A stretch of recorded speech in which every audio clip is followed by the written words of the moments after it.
തല കുളിച്ചോണ്ട് മുടി എങ്ങനെ വാരിയിട്ടും അങ്ങോട്ട് ശരിയാവുന്നില്ല. ഇന്നൊരു സ്ഥലം വരെ പോകാനുണ്ട്. അതിന് മുന്നായിട്ട് ഞാൻ ഈ ഇട്ടിരിക്കുന്ന ഡ്രസ്സ് മുന്നേ ഞാനൊരു വീഡിയോയിൽ കാണിച്ചിട്ടുണ്ട്. വെറും 400 സംതിങ് രൂപ മാത്രമേ വരുന്നുള്ളൂ. 2-3 തവണ അലക്കി ഉപയോഗിച്ചതിന് ശേഷമാണ് ഞാനിപ്പം കാണിക്കുന്നത്. കളർ ഒട്ടും പോകുന്നില്ല കേട്ടാ. ടോപ്പും പാന്റും ഷാളും അടക്കാന്ന് ഈ ഒരു റേറ്റ് വരുന്നത്. അപ്പൊ ഞാൻ ഇന്ന് എവിടെ പോകുന്ന വെച്ച് കഴിഞ്ഞാല് അനിയത്തിക്ക് ഒരു ഫോൺ വാങ്ങാൻ വേണ്ടിട്ട് പോവേന്ന്. ആളെ ഫോൺ മൊത്തം സ്റ്റക്ക് ആയിട്ടാന്നില്ലേ.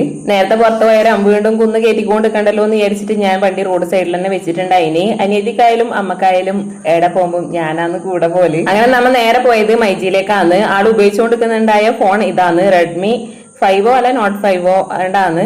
കുറേ വർഷമായി കേട്ടോ വാങ്ങിയിട്ട്. ഇപ്പൊ ഫോൺ സ്റ്റക്കായിട്ട് എങ്ങനെയും വാട്സപ്പ് ആയാലും യൂട്യൂബ് ആയാലും ഒന്നും ഉപയോഗിക്കാൻ വേണ്ടി പറ്റുന്നില്ല. അങ്ങനെ നമ്മൾ സെലക്ട് ചെയ്തതാ ഈ ഒരു ഫോണാണ്. ആക്കാണെങ്കിൽ അങ്ങനെ വലിയ ഡിമാൻഡ് ഒന്നും ഉണ്ടായില്ല.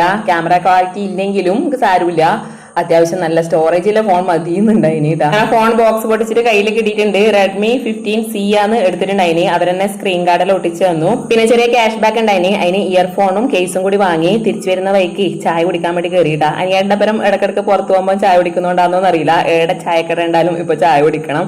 അനിയത്തിക്ക് കാപ്പി ഭയങ്കര ഇഷ്ടമായതുകൊണ്ട് രണ്ടാളും കാപ്പിയാന്ന് വാങ്ങിയിട്ടുണ്ടായിനി. പിന്നെ ചിക്കൻ കട്ട്ലറ്റും കൂടി വാങ്ങിയിട്ടുണ്ടായിനി കേട്ടാ. പുറത്ത് നല്ല ബാക്ക്ഗ്രൗണ്ടിൽ വണ്ടിയെല്ലാം പോകുന്നത് നോക്കിക്കൊണ്ട് കുടിക്കാൻ വേണ്ടിച്ച് നല്ല വൈബ് ഉണ്ടായിനി. തിരിച്ച് വീട്ടിലെത്തുമ്പോഴത്തേക്കും നല്ല മഴ കിട്ടി. അപ്പൊ ഇന്നത്തെ വീഡിയോ ഇത്രയേ ഉള്ളൂ. പുതിയ വീഡിയോ ആയിട്ട് വീണ്ടും കാണുന്നവരെ എല്ലാവർക്കും ബൈ ബൈ.